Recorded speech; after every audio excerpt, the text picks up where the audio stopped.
दोस्तों, बढ़ते हुए crude oil prices and Russia and Ukraine war की टेंशन्स के चलते आपने एक टर्म जरूर सुनी होगी, स्टैगफ्लेशन। दोस्तों, अक्सर लोग इन्फ्लेशन एंड स्टैगफ्लेशन को एक ही समझते हैं, पर दोस्तों ये दो अलग अलग इकोनॉमिक सिचुएशन होती है। तो इस वीडियो में हम जानेंगे क्या होती है स्टैगफ्लेशन और उसके इम्पैक्ट्स इकोनॉमी पर। तो जानने के लिए आप इस वीडियो को पूरा देखिएगा। हेलो दोस्तों, welcome to my finance and stocks YouTube channel.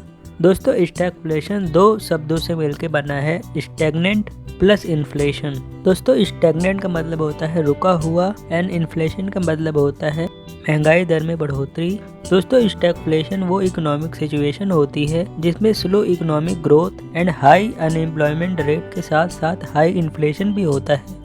दोस्तों, अक्सर नॉर्मल सिचुएशन में जीडीपी ग्रोथ बढ़ने के साथ साथ इन्फ्लेशन बढ़ता है और अनएम्प्लॉयमेंट रेट नीचे आता है, क्योंकि जब जीडीपी बढ़ रही होती है इसका मतलब ये होता है कि गुड्स एंड सर्विसेज का प्रोडक्शन हो रहा है और लोगों को जॉब्स मिल रही हैं, लोगों के पास ज़्यादा पैसा है स्पेंड करने के लिए, जिसकी वजह से इन्फ्लेशन भी बढ़ता है साथ साथ। पर कई बार ऐसी इकोनॉमिक सिचुएशन होती है जिसमें इकोनॉमिक ग्रोथ कम होती है और साथ ही इन्फ्लेशन बढ़ने के साथ साथ अनएम्प्लॉयमेंट रेट भी बढ़ता है। दोस्तों, 1970s से पहले इकोनॉमिस्ट का मानना था कि स्टैगफ्लेशन जैसी कोई चीज एग्जिस्ट ही नहीं करती, पर 1970s में ग्रेट इन्फ्लेशन का दौर आया था। दोस्तों, आप जानते हैं कि 70s में वेस्टर्न कंट्रीज काफी ग्रो हो रही थी और ज्यादातर चीजों में जैसे electricity and other heavy industries में क्रूड ऑयल का काफी यूज होता था। बट 1970s में ओपेक ने गिरते हुए क्रूड प्राइसेस को मैनेज करने के लिए आउटपुट में कटौती की, जिसके चलते वेस्टर्न कंट्रीज को काफ़ी प्रॉब्लम्स हुई और एक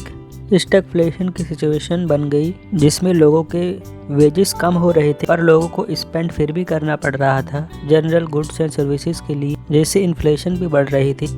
दोस्तों, इन्फ्लेशन में जीडीपी ग्रोथ बढ़ रही होती है क्योंकि गुड्स एंड सर्विसेज का प्रोडक्शन बढ़ रहा होता है, इससे लोगों को एम्प्लॉयमेंट मिलती है, उनके पास पैसा आता है और वो ज़्यादा स्पेंड करना चाहते हैं, जिसकी वजह से जनरल गुड्स एंड सर्विसेज के प्राइसेस बढ़ते हैं। ये एक नॉर्मल इकोनॉमिक सिचुएशन होती है इन्फ्लेशन की। पर कई बार एक ऐसी सिचुएशन आती है, जैसे अभी कोविड पैंडेमिक में ऐसी सिचुएशन आई थी जिसमें लोगों के पास एम्प्लॉयमेंट नहीं थी और गुड्स एंड सर्विसेज का प्रोडक्शन कम हो रहा था, जिससे जीडीपी भी नीचे आ रही थी, पर लोगों को फिर भी स्पेंड करना ही पड़ रहा था जनरल गुड्स में, जिससे इन्फ्लेशन भी बढ़ रही थी। तो हमारे तीनों कंपोनेंट आ गए, स्लो इकोनॉमिक ग्रोथ, प्रोडक्शन कम होने से और लोगों के पास एम्प्लॉयमेंट नहीं था पर उन्हें स्पेंड करना पड़ रहा था, जिससे इन्फ्लेशन भी बढ़ रही थी कुछ हद तक।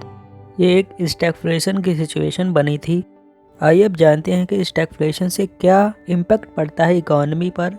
सबसे पहला पॉइंट, दोस्तों, स्टैगफ्लेशन बहुत ही हार्मफुल होता है इकोनॉमी के लिए, क्योंकि इसमें हाई इन्फ्लेशन रहता है और इन्फ्लेशन में अनसर्टेनिटी रहती है, जिससे इन्वेस्टमेंट डिसीजंस अफेक्ट होते हैं। दूसरा, दोस्तों, स्टैगफ्लेशन में फिक्स इनकम मार्केट पर काफ़ी असर होता है और इंटरेस्ट रेट बढ़ने की वजह से बॉन्ड प्राइसेस में भी कमी आती है। एंड थर्ड है, गिरते प्रोडक्शन के चलते और लोगों को एम्प्लॉयमेंट नहीं मिलता, जिससे वो स्पेंड नहीं करते, जिससे ओवरऑल स्टॉक मार्केट को भी काफ़ी इम्पैक्ट पड़ता है। And final, poor physical and monetary policies की वजह से भी कई बार स्टैगफ्लेशन जैसी सिचुएशन बनती है। तो ये था स्टैगफ्लेशन और उसके इम्पैक्ट्स का वीडियो। दोस्तों, आपका इस वीडियो से रिलेटेड कोई भी सवाल हो तो आप बेझिझक पूछ सकते हैं कमेंट बॉक्स में, या आप हमारे Instagram page the my finance and stocks पर भी डीएम कर सकते हैं। आपको ये वीडियो पसंद आया तो आप इस वीडियो को लाइक कर सकते हैं और हमारे आने वाले सभी वीडियोस का नोटिफिकेशन पाने के लिए और हमारे चैनल के साथ हमेशा जुड़े रहने के लिए आप हमारे चैनल को सब्सक्राइब कर सकते हैं और साथ ही बेल आइकन दबा सकते हैं। मैं मिलता हूँ आपसे अगली वीडियो में एक और नए टॉपिक के साथ। तब तक आप अपना ध्यान रखिए और देखते रहिए my finance and stocks YouTube channel.